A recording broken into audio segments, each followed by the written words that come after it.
Hey guys, this is Chris again, coming at you with another video. Today's video isn't really a review per se as much as just going down the little journey I've been on watch collecting with this watch.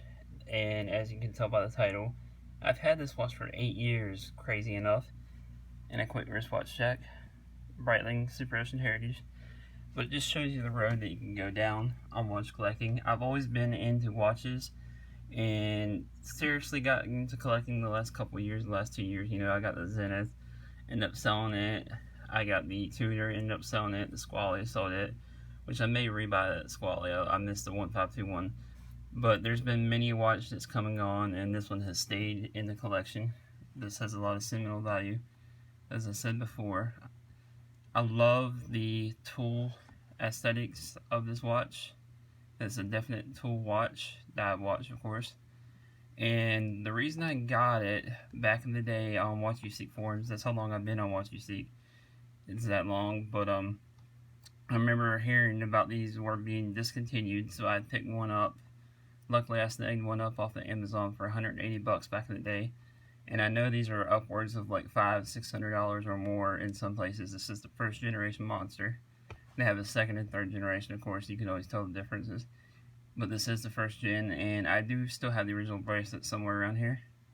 And like I said, this is a definite keeper. I got it because I've always been a Clemson fan. This has been to many Clemson games with me. I take it and I wear it, you know, during all the games. Going to games or watching games here at the house or wherever I watch them, I always wear this watch. Pretty much every game day. And I had to end up pairing it with this Marine Nationale. Erica's original strap. I figured that was a perfect combo. Give it that even more of a tool kind of diver's look. But one of the reasons why I got in this was, like I said, back in the day, I've always been a Clemson fan. And I always wear a lot of orange and purple, of course, they're their colors.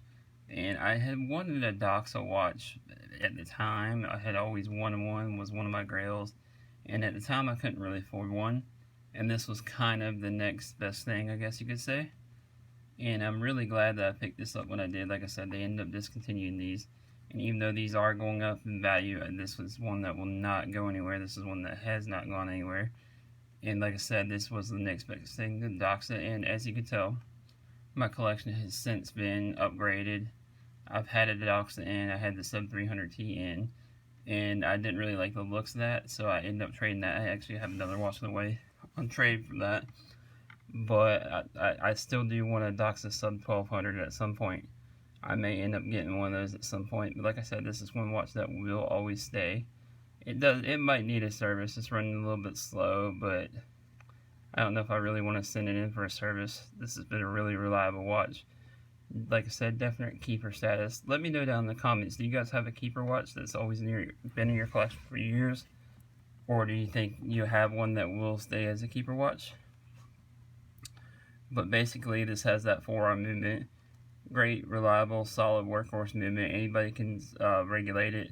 Anybody can service it. So, like I said, I may eventually have it serviced. But the fact that it's running real slow doesn't really bother me. Like I said, sentimental reasons why I don't really want to get it mucked up or don't really want anything to happen to it.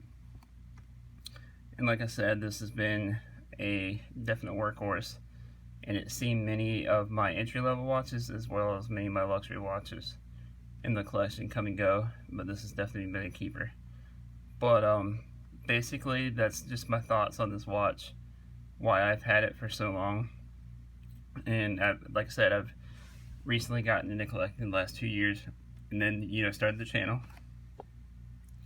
But like I said, this has definitely been a keeper watch. Let me know down there if you guys have a watch like that that's been in the collection for years, that's not going anywhere. Whether it be an entry-level watch like this, and as we know, these have been upgraded, and they have gone up in price on the newer models, like $500-600. But this is still an old, reliable workhorse. But anyways, guys, this has been Chris with a quick video on 8 years with the Seiko Orange Monster. Let me know what you think down in the comments. If you haven't already, hit that icon button to subscribe. Alright, peace.